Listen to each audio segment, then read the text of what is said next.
The year was 479 BC, and the streets of Athens lay in ruins.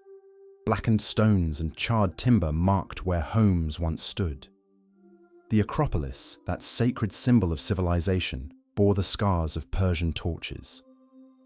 But in the refugee camps scattered across the Greek islands, a different kind of fire was burning. It wasn't the destructive flame that had consumed their city. It was the cold, calculating fire of vengeance. The 300 Spartans at Thermopylae had become legends, their sacrifice echoing through every Greek settlement from Sicily to the Black Sea. But legends don't win wars. Legends inspire them. And what the Greeks were about to unleash upon the Persian Empire would make Thermopylae look like a skirmish. This is the story of how 10,000 Spartans and their allies didn't just fight back against the greatest military machine the world had ever seen.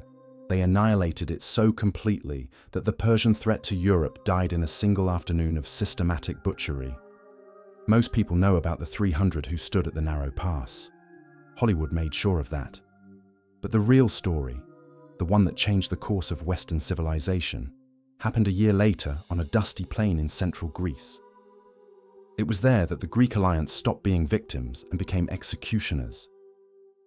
It was there that the word Spartan transformed from a mere tribal designation into a byword for unstoppable military precision. But before we dive into this forgotten masterpiece of ancient warfare, I need you to understand something crucial about the world of 479 BC. This wasn't a time when nations fought according to international law or humanitarian conventions. This was an era when entire populations could be enslaved or massacred based on the whims of kings. When the Persians burned Athens, they weren't just destroying buildings. They were making a statement that Greek culture, Greek democracy, and a Greek independence were diseases to be cauterized from the earth. The Greeks had spent the winter months planning their response. Not just a military response, but something far more comprehensive.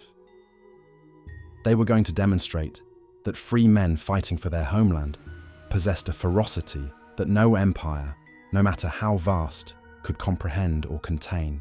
The Persian Empire in 479 BC stretched from India to Egypt, encompassing more territory than Rome would ever control. Its armies had conquered Babylon, subjugated Egypt, and turned the mighty kingdoms of Asia Minor into tribute-paying provinces. For 2 centuries, no force on earth had successfully resisted Persian expansion until they met the Greeks. But here's what most histories get wrong about the Persian Wars. They present it as David versus Goliath, scrappy underdogs against impossible odds. That's only half true. By 479 BC, the Greeks weren't underdogs anymore. They were apex predators who had tasted Persian blood and found they liked it. The Persian king Xerxes had retreated back to Asia after his naval defeat at Salamis, but he left behind something far more dangerous than his personal presence. He left behind General Mardonius, a man who understood warfare in ways that Xerxes, for all his imperial grandeur, never could. Mardonius wasn't interested in ceremonial victories or symbolic conquests. He was a professional killer leading an army of professional killers. And he had been given a simple mandate: finish what Thermopylae started. The force Mardonius commanded wasn't the bloated parade army that had accompanied Xerxes into Greece. That massive host had been designed as much for psychological warfare as actual fighting. Mardonius had trimmed away the excess, sending home the tribute soldiers and camp followers. What remained was a core of 300,000 elite troops, the cream of an empire that spanned 3 continents. These weren't the cartoon villains of popular imagination. The Persian immortals were veterans of campaigns from the steppes of Central Asia to the deserts of Arabia. They had perfected combined arms tactics centuries before European armies even understood the concept. Their cavalry could execute complex maneuvers that would have left Greek horsemen dizzy with confusion. Their archers could darken the sky with volleys so dense that daylight disappeared beneath the shadow of arrows. And most terrifying of all, they fought with the confidence of men who had never known defeat. For generations, Persian armies had swept across continents, absorbing the best military techniques from every culture they conquered. They weren't just an army. They were a military evolution machine that had been refining itself through constant warfare for 200 years. Against this juggernaut stood the Greek alliance, and here's where the story becomes truly remarkable. The Greeks weren't united by shared ethnicity or common culture. They spoke different dialects, worshipped different gods, and had been fighting each other for centuries before the Persians arrived. The only thing that bound them together was their absolute refusal to kneel to foreign masters. At the head of this unlikely coalition stood Sparta, a society so militarized that they had turned warfare into a form of religious devotion. Every Spartan male spent his entire life training for war. They began military education at age 7 and didn't stop until they died.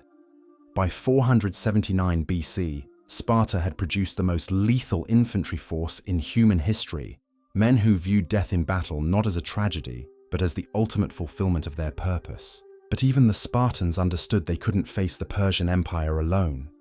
They needed allies, and they found them in the most unlikely places. Athens, their traditional rival, brought a navy that had already proven its worth at Salamis. The smaller city-states contributed specialized troops and local knowledge.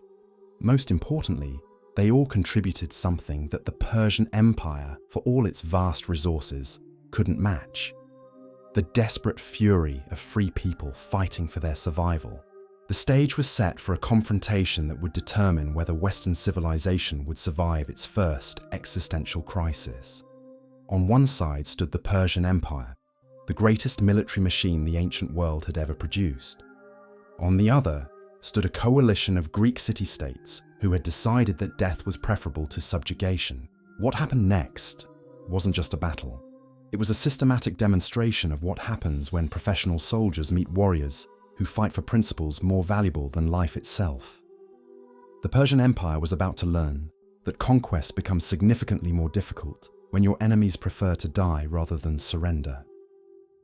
The winter of 480 to 479 BC had been spent in preparation.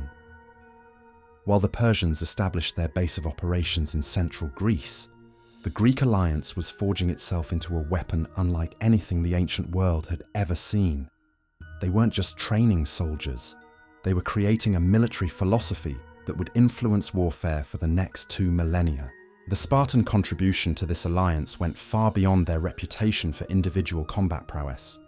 They brought organizational genius, tactical innovation, and most importantly, a command structure that could coordinate the diverse fighting styles of dozens of different Greek communities. The Spartan king Pausanias, who would lead the coalition army, wasn't just a warrior. He was a military architect who understood that defeating the Persian Empire would require more than courage. It would require the kind of systematic planning that turns brave men into an unstoppable force. By spring of 479 BC, the pieces were moving into their final positions. The Persian Empire had committed everything to this campaign. Failure wasn't just unthinkable. It would represent the first major defeat in Persian military history. For the Greeks, the stakes were even higher. They weren't fighting for territory or tribute. They were fighting for the right to exist as free people in their own homeland.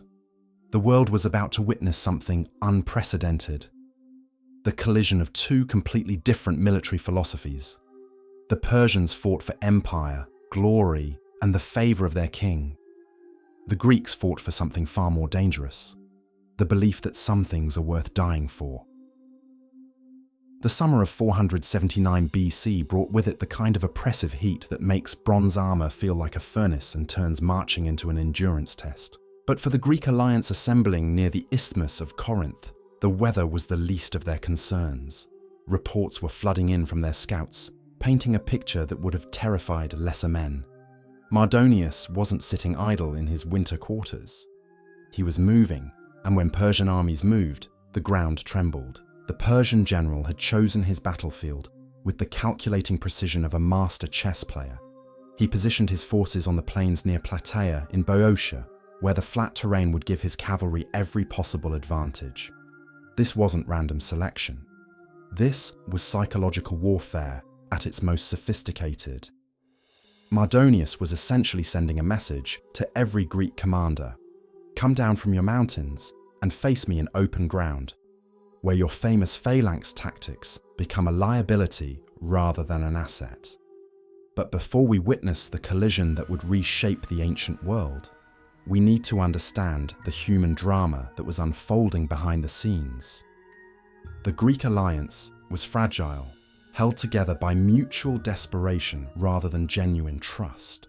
The Athenians still resented Spartan arrogance. The Spartans viewed their allies as useful but unreliable. The smaller city-states worried they would be abandoned if the fighting turned desperate. Into this volatile mix stepped Pausanias, the Spartan regent who would command the allied army. He wasn't king material in the traditional sense.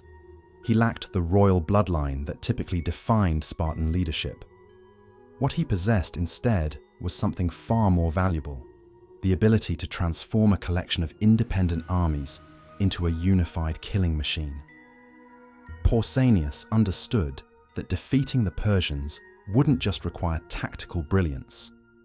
It would require holding together an alliance that had every reason to fracture under pressure. The march north from the Peloponnese was unlike anything Greece had ever witnessed.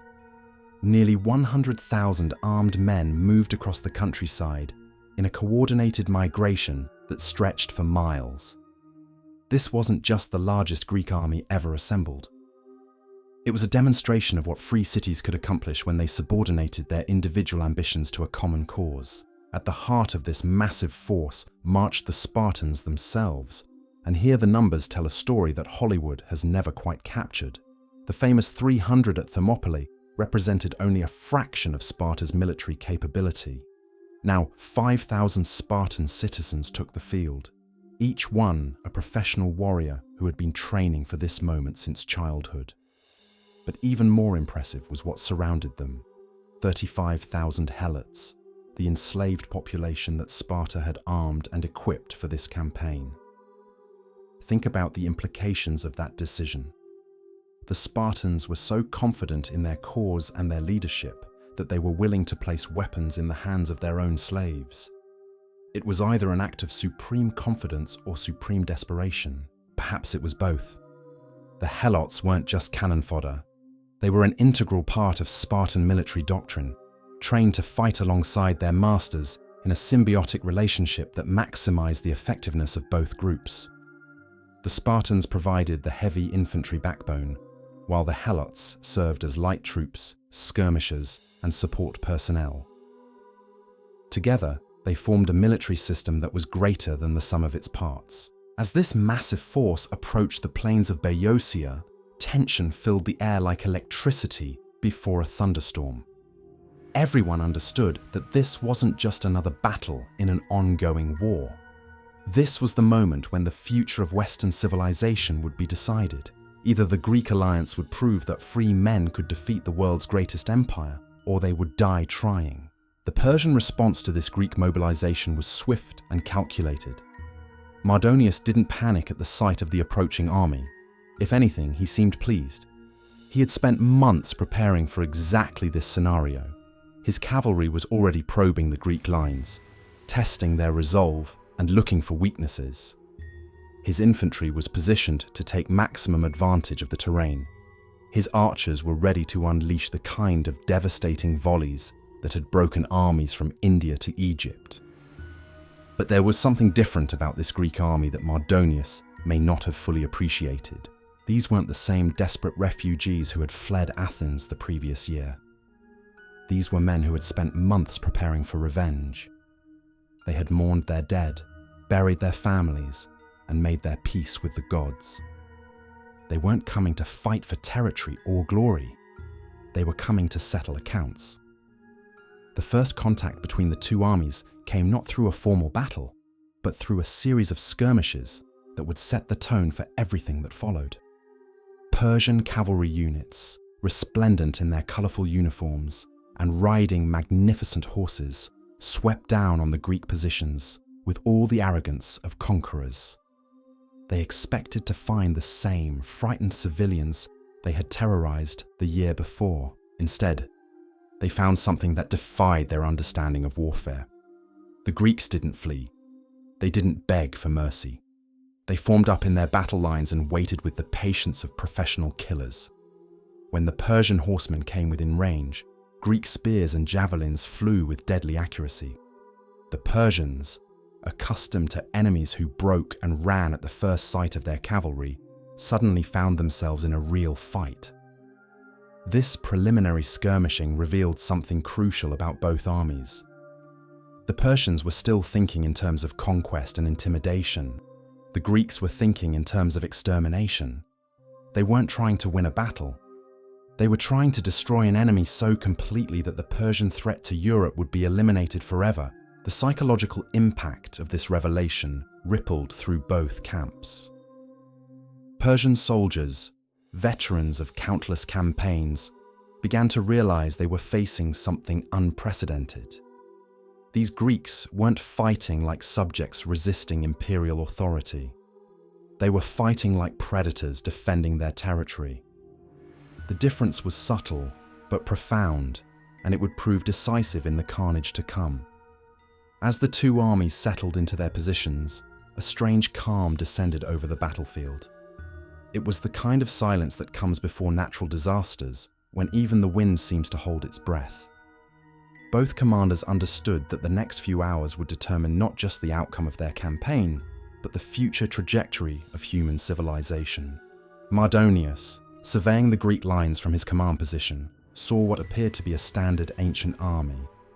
Heavy infantry in the center, cavalry on the flanks, and light troops scattered throughout. What he couldn't see was the revolutionary changes the Greeks had made to their traditional tactics. They had learned from their defeats, adapted their techniques, and created something entirely new. Pausanias, looking out over the Persian host, saw the same thing his predecessors had faced at Marathon and Thermopylae, a magnificently equipped professional army backed by the resources of 3 continents. But he also saw something his predecessors hadn't possessed, an enemy that had grown complacent through constant victory. The stage was set for a confrontation that would echo through history. On the plains of Plataea, 2 military philosophies were about to collide with such violence that the shockwaves would reshape the ancient world. The Persians brought superior numbers, better equipment, and centuries of military experience. The Greeks brought something far more dangerous: the absolute conviction that death was preferable to defeat. What happened next would prove that sometimes the most powerful weapon in warfare isn't superior technology or numerical advantage. Sometimes it's the simple refusal to accept that victory is impossible. The Battle of Plataea was about to demonstrate that free men fighting for their homeland possess a ferocity that no empire, regardless of its size or sophistication, can fully comprehend or contain.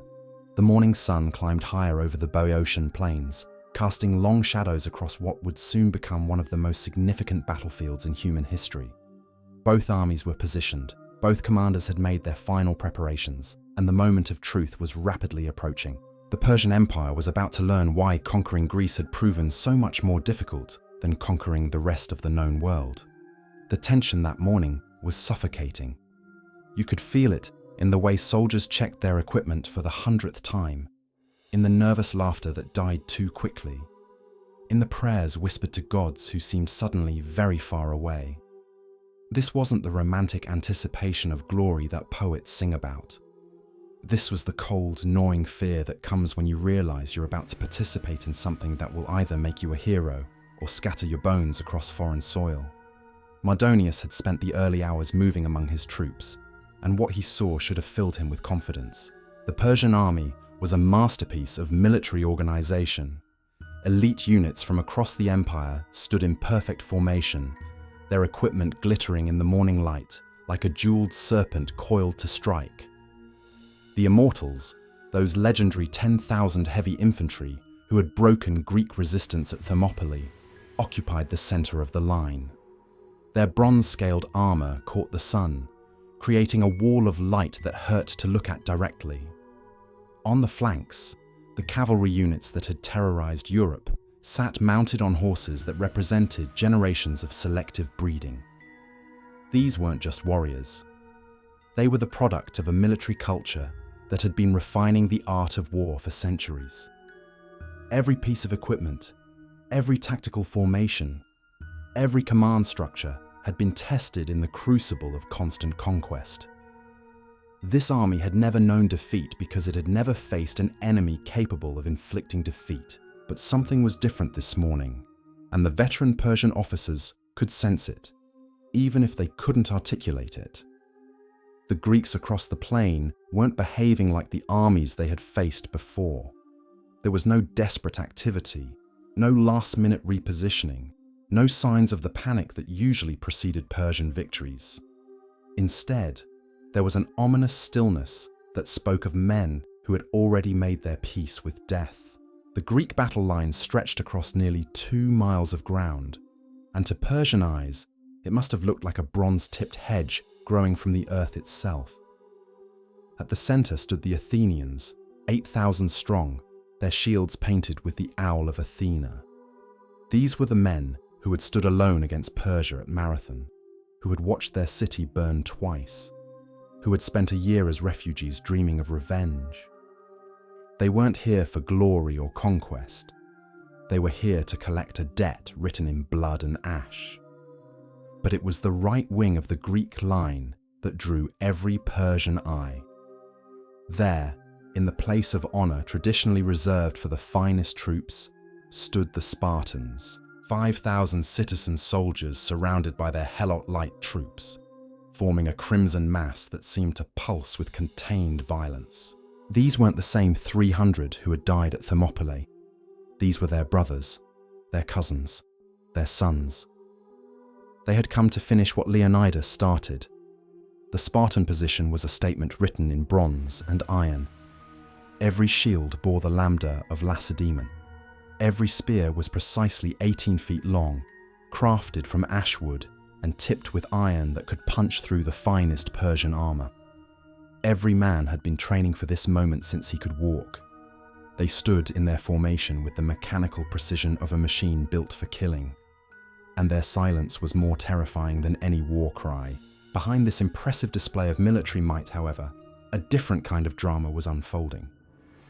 The Greek commanders were discovering that their alliance, forged in desperation and held together by mutual hatred of their enemy, was more fragile than they had hoped. The Athenians wanted to attack immediately, arguing that delay only favored the Persians. The Corinthians advocated for a defensive position, claiming that forcing the enemy to attack uphill would negate their cavalry advantage. The Spartans, characteristically, said nothing. They simply waited for their regent to make a decision, displaying the discipline that had made them legendary across the Greek world. But beneath that stoic exterior, even Spartan nerves were beginning to fray. They had marched hundreds of miles to reach this battlefield. They had committed everything to this single throw of the dice. There would be no second chances, no strategic withdrawals, no opportunity to regroup and try again. Pausanias understood the weight of the moment better than anyone. He wasn't just commanding an army.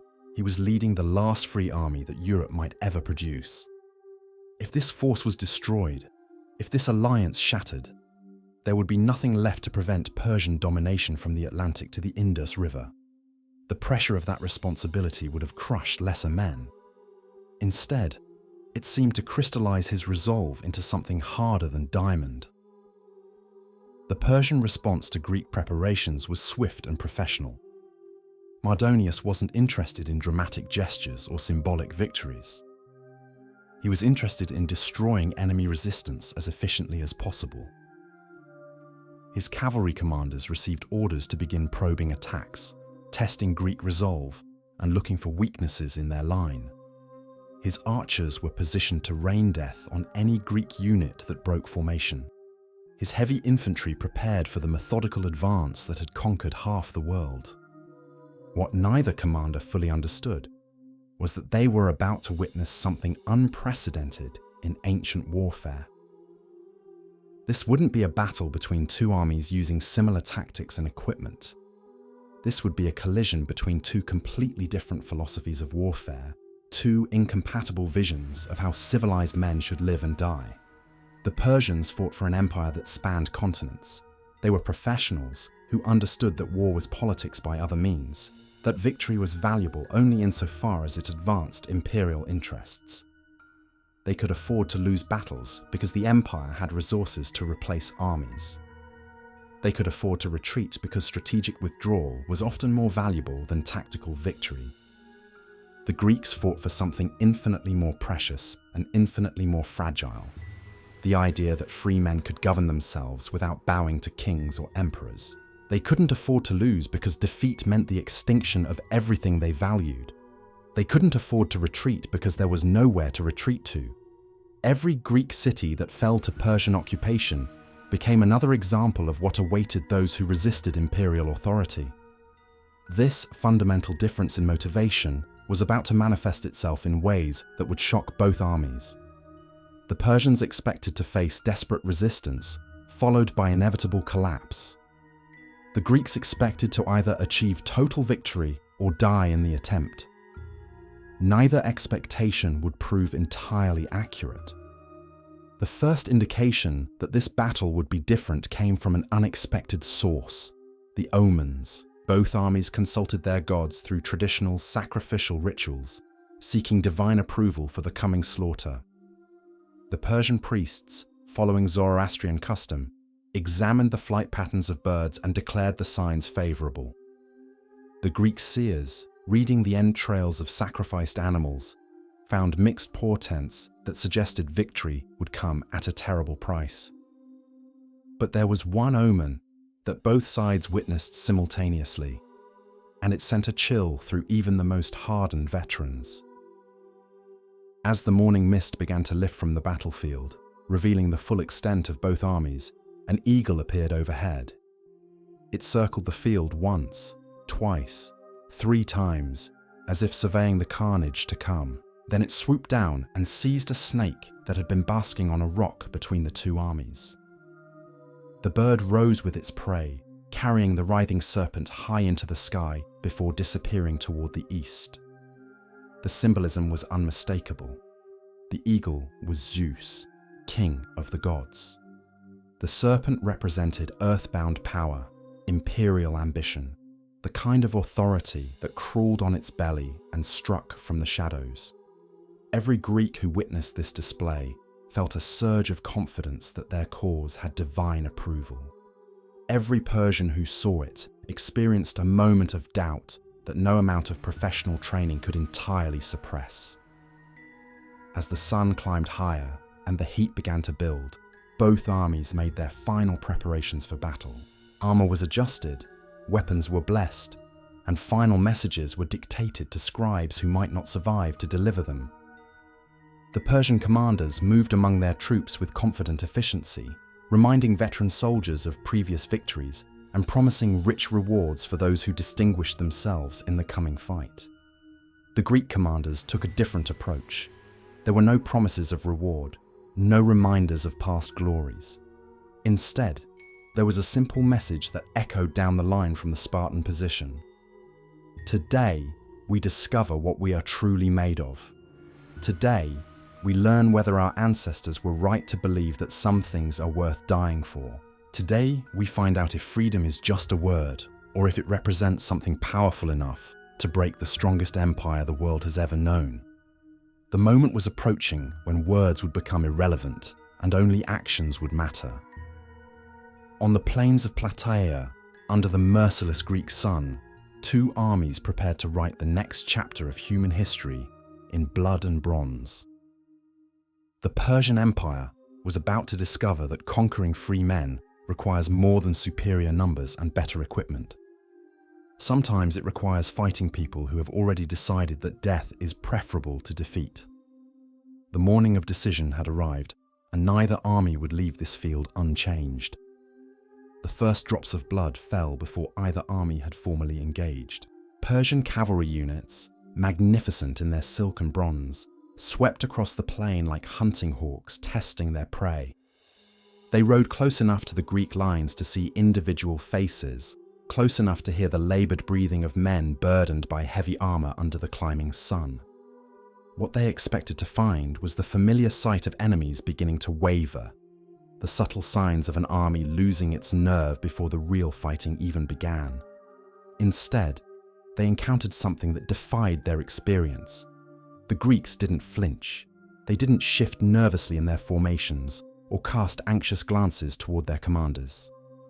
They simply stood there, bronze-clad statues waiting for permission to come alive. The Persian horsemen, veterans of campaigns across 3 continents, felt an unfamiliar chill despite the morning heat.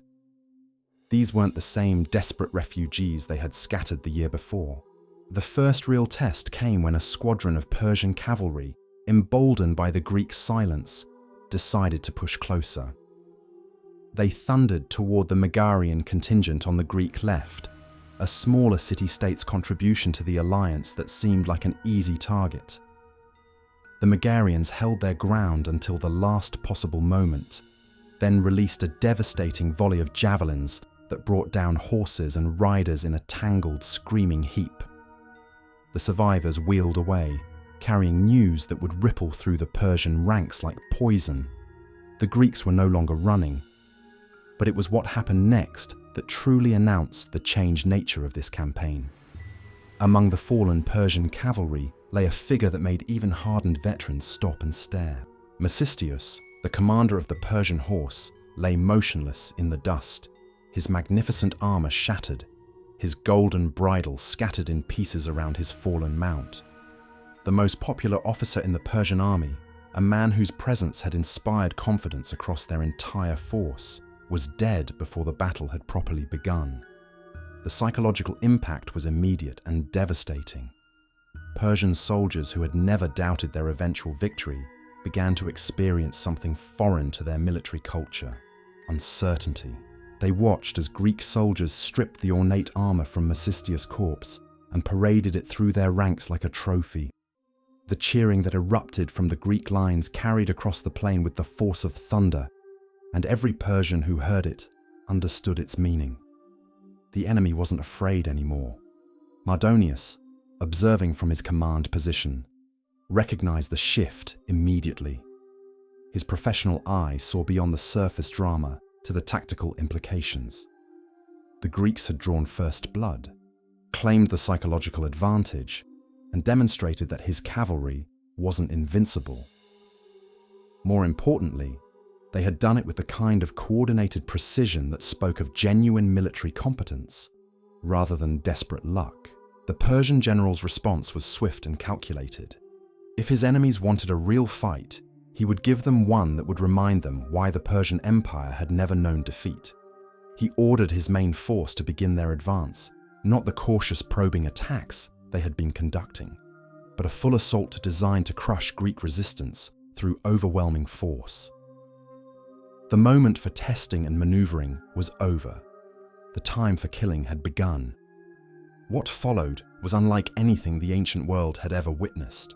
The Persian advance wasn't the disorganized charge of barbarians. It was a symphony of destruction orchestrated by military professionals who understood warfare as both art and science. Heavy infantry advanced in perfect formation while cavalry swept the flanks. Archers moved forward in coordinated waves, their arrows darkening the sky like storm clouds pregnant with death. Against this magnificent display of imperial power stood the Greek alliance, and here the difference in military philosophy became stark and terrible. The Persians advanced with the confidence of conquerors, men who fought for an empire that would reward their service and remember their sacrifice. The Greeks waited with the stillness of men who had already accepted death, who fought not for reward, but for the simple right to exist as free people in their own land. The collision, when it came, shattered the morning air with a sound like the world breaking. Bronze met bronze, iron pierced flesh, and the organized formations of both armies dissolved into the primordial chaos of hand-to-hand combat. But within that chaos, patterns emerged that revealed the true nature of what was happening on the plains of Plataea. The Persian soldiers, for all their skill and equipment, were fighting a conventional battle. They sought to break enemy resistance through superior tactics and overwhelming force. They expected their enemies to behave rationally, to retreat when faced with impossible odds, to surrender when defeat became inevitable. They were fighting an army using the same methods that had conquered every other army they had ever faced. The Greeks weren't fighting like an army. They were fighting like a force of nature, like an avalanche that destroys everything in its path, not through strategy, but through sheer, unstoppable momentum. Every Greek who fell seemed to be replaced by two more who fought with even greater fury. Every Persian success was met with Greek resistance that defied a logical explanation. This wasn't the disciplined warfare that Persian commanders understood. This was something primal and terrifying, warfare stripped of all pretense and reduced to its essential elements, the absolute refusal to submit and the willingness to pay any price for victory. The Persians found themselves fighting not just Greek soldiers but Greek civilization itself, the accumulated fury of a people who had decided that some things were worth dying for. The battle lines surged back and forth across the plain like tides of bronze and blood. Persian cavalry charges that should have shattered enemy formations instead broke against Greek shields like waves against stone. Greek counterattacks that should have been easily repelled instead carved deep wounds into Persian ranks with the persistence of water wearing away mountains. At the center of this maelstrom stood the Spartan phalanx, and here the true horror of what the Persians faced became clear. These weren't just soldiers, they were the product of a society that had spent centuries perfecting the art of producing perfect warriors. Every movement was calculated, every thrust precisely delivered, every step forward purchased with enemy blood. The Spartans advanced not with the wild fury of berserkers, but with the mechanical precision of executioners. They killed with the same methodical efficiency they brought to every aspect of their lives, transforming warfare from chaotic violence into organized slaughter. Each Spartan who fell was immediately replaced by another who continued the advance without missing a step. It was like fighting a machine designed for the sole purpose of converting living Persian soldiers into corpses. But perhaps most terrifying of all were the helots, the enslaved population that Sparta had armed for this campaign. They fought with the desperate ferocity of men who knew that failure meant a return to bondage, but victory might mean freedom. They had no elaborate tactics or sophisticated equipment. They simply threw themselves at the Persian lines with such savage intensity that even veteran soldiers stepped back in shock. The Persian response to this unprecedented resistance was everything their military training had taught them. They brought up reserves, repositioned their cavalry, adjusted their tactics to counter Greek advantages. They fought with the professional competence that had made them masters of the known world. But competence, no matter how refined, has its limits when confronted with absolute commitment. As the sun climbed higher and the heat became unbearable, something began to change in the Persian ranks. It started as whispers among the common soldiers, doubts that spread like infection through units that had never known defeat. These Greeks weren't fighting like any enemy they had encountered before. They weren't seeking tactical advantage or strategic position. They were seeking extermination, the complete destruction of Persian power in Europe. The realization that they faced an enemy who viewed this battle as a zero-sum game began to erode Persian morale in ways that no amount of professional training could counter. They were fighting people who had already decided that victory was the only acceptable outcome, regardless of the cost. Against such determination, even the finest military machine ever created began to show signs of strain. Persian officers, men who had commanded successful campaigns from India to Egypt, found themselves facing tactical situations that defied their experience. How do you defeat an enemy who refuses to acknowledge defeat? How do you break the morale of soldiers who have already made peace with death? How do you negotiate with people who view compromise as a form of surrender? The answer, as events would soon demonstrate, was that you don't. Some enemies cannot be defeated through conventional means because they operate according to principles that transcend conventional warfare. The Persian Empire was about to learn that conquering free people requires more than military superiority. Sometimes it requires fighting opponents who have transformed warfare itself into an expression of their deepest values. The Battle of Plataea was entering its most critical phase, and both armies were about to discover truths about themselves that would echo through history. The Persians would learn the limitations of even the most perfect military machine when confronted with absolute resistance.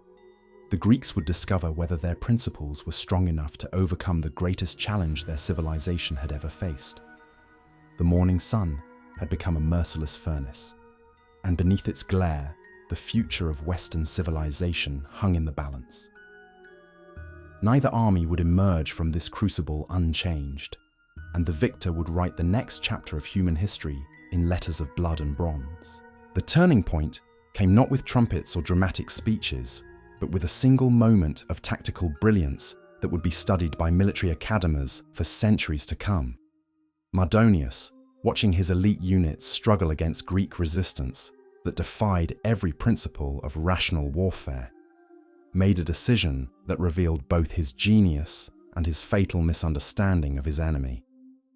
He ordered a tactical withdrawal, pulling his forces back across the Asopus River to regroup and reassess. To Persian eyes, this was standard military doctrine. When faced with unexpected resistance, a professional army creates distance, analyzes the situation, and develops new approaches. Mardonius had no intention of abandoning the field. He was simply applying the lessons learned from 2 centuries of successful conquest, giving his forces time to adapt their tactics to this unprecedented Greek ferocity. But the Greeks interpreted this withdrawal through an entirely different lens. To men who had spent months dreaming of revenge, who had marched hundreds of miles for the chance to spill Persian blood, any backward movement by their enemies looked like weakness. The psychological effect was electric. Soldiers who had been locked in desperate combat moments before suddenly felt the intoxicating rush of momentum shifting in their favor. Pausanias recognized the moment for what it was. This wasn't just a tactical opportunity. This was the psychological breakthrough that could transform his coalition from a defensive alliance into an instrument of conquest. He gave the order that would echo through military history: advance on all fronts. The time for caution was over. The time for annihilation had begun. What followed was less a battle than a carefully orchestrated massacre. The Greek advance across the river wasn't the wild charge of barbarians drunk on blood. It was the methodical progression of a military machine that had found its perfect operating rhythm. Every step forward was calculated, every spear thrust precisely delivered, every shield movement designed to maximize killing efficiency while minimizing Greek casualties. The Persian attempts to establish new defensive positions collapsed almost before they could be properly formed. Troops who had spent their entire careers conquering enemies through superior organization found themselves facing opponents who had somehow achieved even greater organizational sophistication. The Greeks didn't just fight as individual warriors or even as separate units. They fought as a single organism with 10,000 limbs, each movement coordinated to support the overall objective of Persian destruction. The slaughter that followed defied contemporary understanding of how battles were supposed to end. In normal warfare, armies broke when their casualties reached a certain percentage. Soldiers, being rational creatures, understood when continued resistance became pointless and sought to preserve their lives for future campaigns.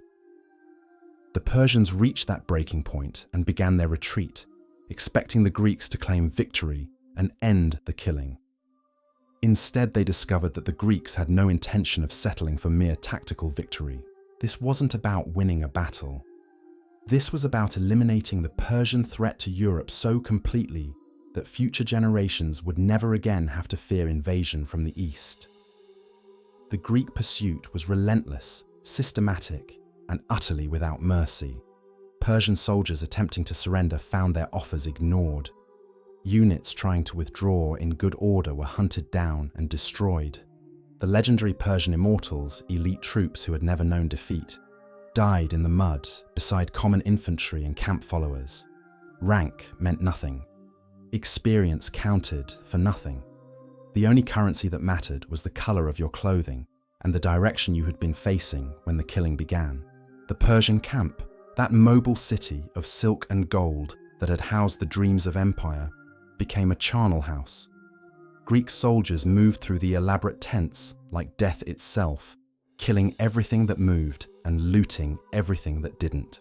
The treasure accumulated from 2 centuries of conquest was scattered across the battlefield, like glittering seeds planted in soil, fertilized by Persian blood. But it was the fate of Mardonius himself that truly demonstrated how completely the balance of power had shifted. The Persian general, that professional killer who had never doubted his ability to crush Greek resistance, found himself surrounded by Spartan warriors who had transformed warfare into a form of religious devotion. His bodyguard, those 1,000 elite soldiers who had never failed to protect their commander, died around him with the methodical efficiency of wheat being harvested. The moment when Mardonius fell was witnessed by hundreds of soldiers from both armies, and their accounts agree on the essential details. He fought with the courage expected of a Persian nobleman, refusing to flee even when his position became hopeless. But courage, no matter how genuine, was insufficient against enemies who had spent their entire lives preparing for exactly this moment.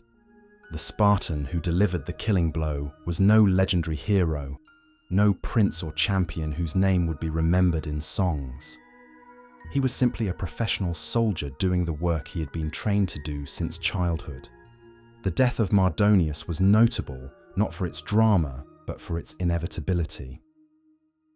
Once the Greek machine had locked onto its target, the outcome was never in doubt. With their commander dead and their elite units destroyed, the remaining Persian forces faced a choice between annihilation and abandonment of everything they had been sent to accomplish.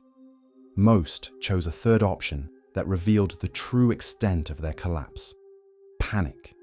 The retreat became a rout, the rout became a massacre, and the massacre became a systematic elimination of Persian military power in Europe. The fortified camp that Mardonius had constructed as his base of operations became the scene of the war's final act.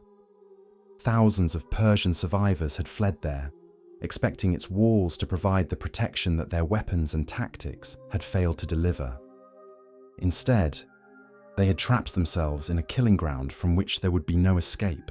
The assault on the Persian camp demonstrated Greek military evolution in its purest form. These weren't the same warriors who had struggled at Thermopylae or barely survived at Marathon. These were soldiers who had learned from every defeat, adapted to every challenge, and emerged as something unprecedented in ancient warfare. A military force that combined individual excellence with collective coordination. The Athenians, whose city had twice been burned by Persian forces, led the assault with a fury that transcended normal human emotion. They didn't just want to defeat their enemies, they wanted to erase every trace of Persian presence from European soil. The walls of the camp, designed to withstand siege warfare, crumbled before Greek determination like sandcastles before an ocean tide. What happened inside the Persian camp once the walls were breached cannot be adequately described in terms that civilized minds can easily accept. This wasn't warfare as understood by later generations, with rules and conventions designed to limit unnecessary suffering. This was warfare in its most primitive form, where the only law was the survival of the victor and the complete destruction of the defeated. The Persian Empire had built its reputation on the systematic application of overwhelming force. They had destroyed cities, enslaved populations, and eliminated entire cultures that dared to resist imperial authority. Now they discovered what happened when those same methods were applied to them by enemies who had learned to match their organizational skills while surpassing their commitment to victory. By the time the sun began its descent toward the western horizon, the Battle of Plataea was effectively over. What remained wasn't a battle but a cleanup operation, the systematic elimination of Persian stragglers and the collection of intelligence about enemy capabilities. The Greek alliance had achieved something that no military force in recorded history had ever accomplished: the complete destruction of a Persian field army. The casualty reports, when they were finally compiled, told a story that would have seemed impossible just hours earlier. Of the 300,000 Persian troops who had begun the day confident in their eventual victory, fewer than 3,000 would survive to carry news of the disaster back to Asia. The rest lay scattered across the Boeotian plains, their blood-feeding soil that would grow unusually rich crops for generations to come. But numbers, however impressive, cannot capture the true significance of what had occurred on those dusty plains. This wasn't just a military victory, it was a philosophical statement, a demonstration that free people fighting for their own soil possessed advantages that no amount of imperial organization could overcome. The Persian Empire had discovered that some enemies cannot be conquered because they have already decided that conquest is impossible. The dust settled over Plataea on that September afternoon in 479 BC, and with it settled the fate of two civilizations. The Persian Empire, that colossus which had bestridden the ancient world like a god among mortals, lay broken and bleeding in the Greek soil. The 10,000 Spartans and their allies had done more than avenge their fallen 300. They had rewritten the fundamental laws of power itself, proving that no empire, regardless of its size or sophistication, could survive an encounter with people who refused to be conquered. In the years that followed, the world would remember Thermopylae as a beautiful sacrifice and Plataea as an ugly necessity. But both were essential to the survival of Western civilization, and both deserve to be remembered not as separate events, but as chapters in the same story. The 300 died so that the 10,000 could live to fight another day. The 10,000 killed so that the idea of freedom itself could survive to inspire future generations. The Battle of Plataea proved that sometimes the greatest victories are won not by those who seek glory, but by those who simply refuse to accept defeat.